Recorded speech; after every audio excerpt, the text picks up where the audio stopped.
Hello and welcome to Lesson 9. Today we're going to take a look at the joys of hexadecimal. No. Well, yes. So if we have a look at the scheme of work here, you can see we're moving on to these 2 points here. How to convert positive denary numbers into hexadecimal, and how to convert binary integers to their hexadecimal equivalent, and of course vice versa for both. Fun and games for the whole family, guys. So we've looked at binary, but there is another number system used a lot in computer science that we call hexadecimal, or just hex for short. While denary is base 10 and binary is base 2, hexadecimal is base 16, so it requires 16 separate symbols. It uses 0 to 9 for the first 10 symbols, just like denary. However, it requires extra symbols to represent the denary numbers 10 to 15. It uses letters A through F for this purpose. So if we just take a look over here at this chart, you can see that this first set of numbers are the same on both sides. However, 10 becomes A, 11 becomes B, and so on and so forth until we get to 15, which becomes F. So again, it's base 16, so it requires 16 different symbols, which are in this case 0 to F. The reason we use A, B, C, D, E, and F is just they were convenient. 0, 1, 2, 3, 4, 5, 6, 7, 8, 9. We need some extra symbols. Let's just use the first 6 letters of the alphabet. The column values for base 16, hexadecimal or hex, are based on multiples of 16. So the first 2 columns are the ones, and of course that's the same in denary. But when we jump 1 column along, instead of going up by a factor of 10, it's going up by a multiple of 16. So here we have all the units of 16. To convert denary numbers to hexadecimal, we have to check if 16 will divide into that number. If it does, we write down how many times it does using the correct hexadecimal symbol in the 16 column, which is here. We then convert the remainder, the units, into the hexadecimal symbol and write them in the units or the 1 column over here. Let's take a look at an example of that. What is 45 in hexadecimal? Well, we have to first of all work out how many 16s we get in 45. So in this case, we're going to get 2 lots of 16 in 45. 2 times 16 gives you 32. If we try and do 3 lots of 16, and that would give us 48, and that's too big to fit in 45. So we end up with 2 lots of 16 and a remainder of 13. So let's write that in our column. So we've got 2 lots of 16, 13 units. But we have to be careful now, because as we can see from our chart here, 13 is represented by the symbol D in hexadecimal. So we have to convert that 13 through to a D. So our final answer is 2D, not 213. The 2 is fine. That's the same in denary or hex. However, the 13, we have to convert that just to the symbol D. So remember, A is 10, B is 11, C is 12, D is 13, E is 14, F is 15. So make sure you write the answer correctly, 2D. Now, of course, we should always double check our answers when doing these conversions. It's really easy to make a mistake, so just go backwards. The first character is a 2, and that represents the number of 16, so it's 2 multiplied by 16. D represents 13, so we can just add 13 units to that, so it's 2 times 16 plus 13. And yes, that does give us a total of 45, and that is the original number we were converting, so I can be confident I've got the right answer and I haven't made a careless mistake. Let's do another example. Let's take a bigger number. What is 168 in hexadecimal? Same process as before. We're going to say, right, 168 divided by 16 gives us 10 remainder 8. So remember, 10 lots of 16 will give us 160. Take 168, which is the original number, subtract 160 from that, and we end up with the 8 that's left over. Just double check it, don't make careless errors. So now we have 10 lots of 16 and 8 lots of units. Again, though, be careful. 10 is represented by the hexadecimal symbol A. So remember, 10 is A. So the 8 remains the same, the 10 gets converted to an A, and our final answer is this. It's A8. Double check. We've got 10 multiplied by 160. No, it's supposed to be 10 multiplied by 16, so a little typo there, sorry, plus 8 gives us 168 in total, which is the original number, so we've done it correctly. To do it the opposite way, to convert hexadecimal numbers to denary, we need to convert the individual symbols to their denary equivalent, multiply those denary values by the column values, so either 16s or 1s for the GCSE syllabus. We don't have to worry about going further than that. Add all the results together. So let's look at an example of that. What is 3f in denary?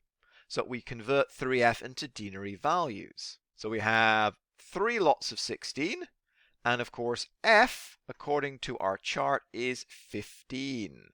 Okay, so we put that in here. We'd replace the f with the 15. So it's 3 lots of 16, 15 lots of 1s. And then it's easy to calculate the result from there. We say there are 3 lots of 16, so that gives us 48. We take that 48, add the 15 units, the 15 ones, and we end up with a total of 63. So our final answer is 63. Let's take another example. What is EE in denary? So again, convert EE into denary values. So we know that E is 14. So we end up with 14 and 14. 14 lots of 16, 14 lots of 1s. We then calculate that. 14 lots of 16 is 224. 224 plus 14 1s is 238.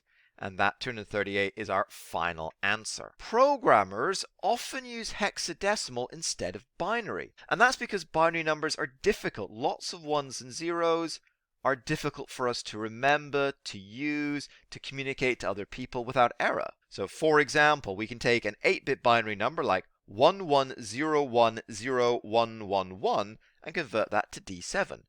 D7 is a lot easier to say, it's a lot easier to write. You can make a lot less mistakes by using D7. Even when I'm just reading it out just now, 11010111, I'm pretty much sure I've probably made a mistake. I'm worried about it. D7, not going to make a mistake with that. It's nice and easy to communicate.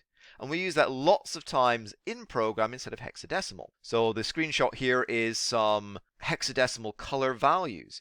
We often use hexadecimal to represent a range of different color values because it's just more convenient than a huge set of 1s and 0s. So to convert an 8-bit binary number to hexadecimal, what do we need to do? Well, we split the 8-bit number into 2 4-bit numbers. If you remember from the previous lessons, we call that nibbles. Since a 4-bit number can represent up to 16 values from 0 to 15, each nibble can be converted into one hexadecimal number. So remember, if you just have a look down here, if we've got a group of 4 binary digits, they represent 8s, 4s, 2s, and 1s. So let's just say I've got 1, 1, 1, 1.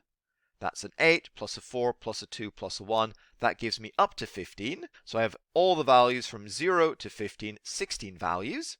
And once I've done that, I just have to convert each nibble to its denary value and then convert that to hex. Not too difficult. It might look a little difficult there, but once I give you an example, you'll see this is a very simple process. So convert 0011 1001 into hex. Divide it into 2 nibbles. Okay, so again, we're just taking that number and we're literally just dividing it into 2. We've got 4 here, 4 here, nice and easy. And now we just have to work out what the values are for those nibbles in denary. So again, remember your table. We've got 0, 0, 1, 1, and we've got 1, 0, 1, 0. So 0, 0, 1, 1, well, we've got 2s and we've got 1s. We don't have any 4s or any 8s. So there you go. You can see I've done the working there. 2 plus 1 gives us 3. 1, 0, 1, 0. Well, in 1, 0, 1, 0, we've got 8s. No 4s. We've got one group of 2. And we've got no 1s. So, of course, 8 plus 2 gives us a total of 10. Remember, 0 to 9 are the same. But when we go beyond that, 10, 11, 12, 13, 14, 15, we have to use the correct hexadecimal symbol. A is what we use to represent the number 10. Okay, here. So we end up with a final answer, not of 310, of 3A. So again, 10, is A. Let's have a look at another example. Let's take all the ones. 1, 1, 1, 1, 1, 1, 1, 1. Same idea. We divide it into two separate nibbles. We've got 1 and we've got 2. Two groups of 4 digits. 1, 1, 1, 1. And I'll write that in again, of course, even though it's the same. 1, 1, 1, 1. Let's add that together. We've got 8s, 4s, 2, 1. All add them together. So 8 plus 4 plus 2 plus 1, that gives us 15. Again, the next one is the same. That also gives us 15. Don't write 15, 15. Don't write 30 or whatever. I see all kinds of crazy answers in past papers. 15 converts to an F. So then we've got FF. Not 15, 15. FF is our final answer in hexadecimal. This is true if we're given a question that has less than 8 bits, if they're trying to be a little bit tricky and maybe make us make a mistake. So maybe your question is, convert 10111 into hex.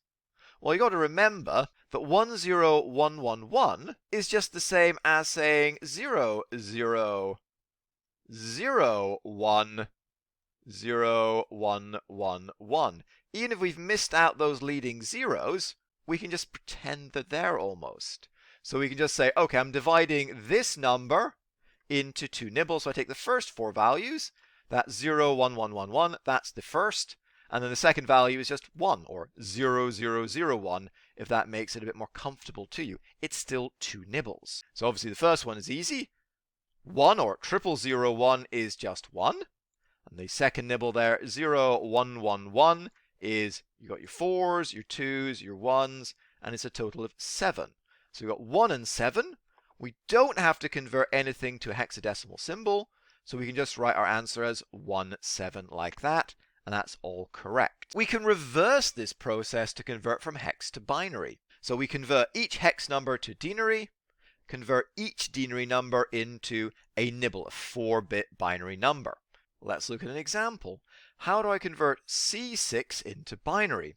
Well, I first convert to denary and then into binary. So C becomes 12. Again, remember your table, 12, C, okay? C becomes 12. How do we convert 12 into binary? Well, if you remember, we do our little table here. We've got our 1s, our 2s, our 4s, and 8s because we're dealing with up to 4 bits here, 1 nibble. And we just do a comparison and subtraction. Okay, can we fit 8 into 12? Yes, we can. Do the subtraction. That leaves me with 4. Can I fit 4 into 4? Yes, that gives me a 1. Do the subtraction, I end up with a 0. So I can complete the table, 0, 0. Take the next number, 6. 6 is going to stay as 6, okay? It doesn't need to convert to anything. We just now need to move it into binary. So we can go, okay, let's do our comparison. Can I fit 8 into 6? Nope. Can I fit 4 into 6? Yes. I'm going to do my subtraction. That gives me 2. Can I fit 2 into 2? Well, yes, I can. Do the subtraction. I get a 0. Fill in the table. And that gives me my final answers. So C becomes 12 in denary, which is 1100 in binary. 6 stays as 6. And that gives me 0110 in binary. Put those together for my final answer. And we get 11000110. Okay, and again, you can reverse that. You can double check that this converts back into C6 to make sure your answer is correct. Let's look at another example. Convert Fe, so it's not iron, it's Fe in hexadecimal. How do we convert that into binary? So again, convert to denary and then into binary. So we should know by now that F is the largest hexadecimal value we're dealing with in the symbols. That becomes 15.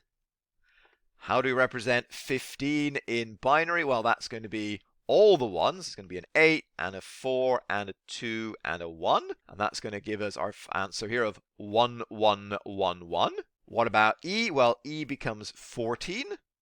How do we represent 14? Okay, there's an 8 in there. Correct. There's going to be a 4 in there. Yes. Is there a 2 in there? Yes. That's going to give me 14. So there are no 1s left over. So therefore, I've got 11110. Okay, so final answer is written down here. We've got 1111, 1110. Again, all those 1s and 0s are really difficult. That's why we use hexadecimal to represent them. In summary, boys and girls, Hexadecimal is a number system based on the number 16. It's very useful in computer science. We come across it all the time, so you need to know about it for your exam. Specifically, you need to be able to convert hexadecimal to denary, denary to hex, binary to hex, hex to binary. Again, this is just a mechanical process. Do lots of examples. I'm sure you can find lots of examples online, lots of worksheets and things to go through. Do it over and over again until it becomes second nature. Remember, always reverse your final answer to double check it, because it is easy to make little mistakes. And these are the kind of questions you should really be looking to get 100% on in the exam, because there should be easy marks, and that gives you a bit more room for error with some of the more conceptually difficult material later on. Thank you very much for joining me today. Have a very pleasant day. Don't forget to like and subscribe. Bye bye.